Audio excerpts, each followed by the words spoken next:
Kapsat, diba, iti Kalman, ibagbagami nga nalabo iti Abuan River. Tapos, tatta. Open manin kakapsat dati Abuan River kat nagadumanin ti turista nga umaya.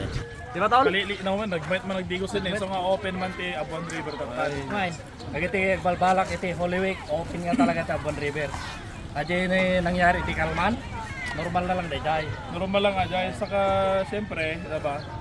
No, kasi nga 2 down, ang iti arti babanga luglugan, alerto tayo, iyak. Isang word nga dati ko na Parking. parking nga arti nga to, ay tahan nga maabot nga basta-basta iti tanong betan. So ang kay buting nga mapan dito, Abuan River. Talaga, adventure lang nga talaga. Adventure. So nga adventure, dati trail na, di ba? Tan nakita yung ti kinapartak dagiti agman manage dito eh. Awan pulos na nasaktan. O nasaktan. Yan. Madamaman nga gisim-simpada iti kwan iti Teten.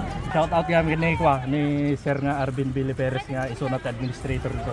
Nakasingsing po. Kakapsat kadwa tayo iti administrator iti Abuan River Adventure and Eco Park at damagan tayo no open ba iti Holy Week dati Abuan River Adventure and Eco Park. Sir.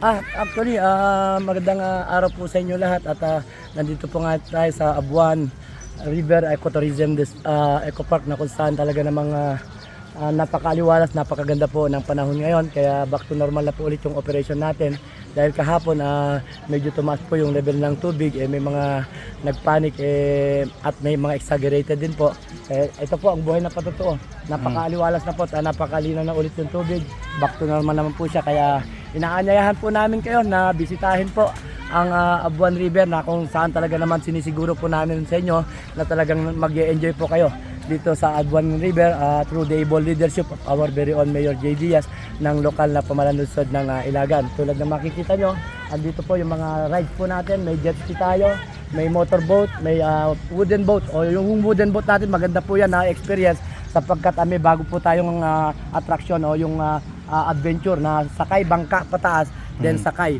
salbabida pababa. Kasama na rin yung water bike po natin at iba pang mga activities na pwede nyo pong i-enjoy po dito sa may Abuan River na kung saan alam naman po natin na ang Abuan River ay one of the cleanest river in the Philippines. Kaya naman talagang dinarayo sapagkat napakalamig, napakasarap at napakalinaw po yung tubig ng Abuan River natin. At doon sa man gusto ng kakaiba, extremely but enjoyable adventure, try nyo po yung paramotor natin saka yung paragliding po natin by booking lamang po yan.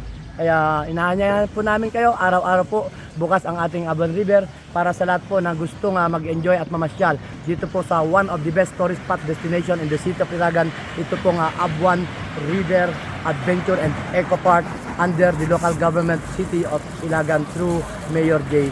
Diaz. Yes. At nasaan po namin kayo? Nakita-kit po tayo. Dito lamang po yan sa Abuan River. Ano pang inaantay niyo? Tara na, let's go to Abuan River at siguro po namin mag-enjoy po tayong lahat. Maraming salamat po. Tol, pagbagada mga salakaan korman nga no. Nga pagkatabi nga Reporter. announcer ng DWDY. Why? Padas man? Yung kahit ko lang iba nga, kakabsat, at data yung manan dito ito nga gundaway, tapos hindi kasi ipakita tayo ti kinapintas ti Abuan. Tayo di rabi di namin sang di kalman, kahit nakita tayo di makali ti Abuan dito karyan, kahit ka nakiktot na iti tao. Nga may Right. kakabsat nga napaspasama kahit normal lang iti kastoy nga napintas nga kalikasan. Tata, iti dito nga gundaway, mabaling kayo nga may ditoy, tapos iti kasama pang kayo ag picnic. At syempre, anadan tayo, dagiti gamgamit tayo, no kasi nga agtudo tinapigsa, isafety tayo, dagiti luglugan tayo, tapos iti kasahan tayo nga madanagan, isafety tayo ti gamgamit. Ngam iti kinapaiswanan na, iti napintas mo, iti pamamalakad dito, iso nga awan ti naperde, o awan ti nayanod, nga hanga naala, awan ti nasaktan. Ta na paspas ti respondent dagiti tattao o mga idagdangulo iti daytoy nga Abuan River. So makunak plata ket ay iti kapintasan nga papanan iti daytoy nga Holy Week. Holy Week. Hantay mo't nga liplipatan kakabsat iti dahilan no apeng dati Holy Week. Siyempre pag nilay-nilay, paglaglagip iti inarabid na po Isos di cross ti Kalbaryo tapos iti kasama ugasan iti basbasol tumunggal maysa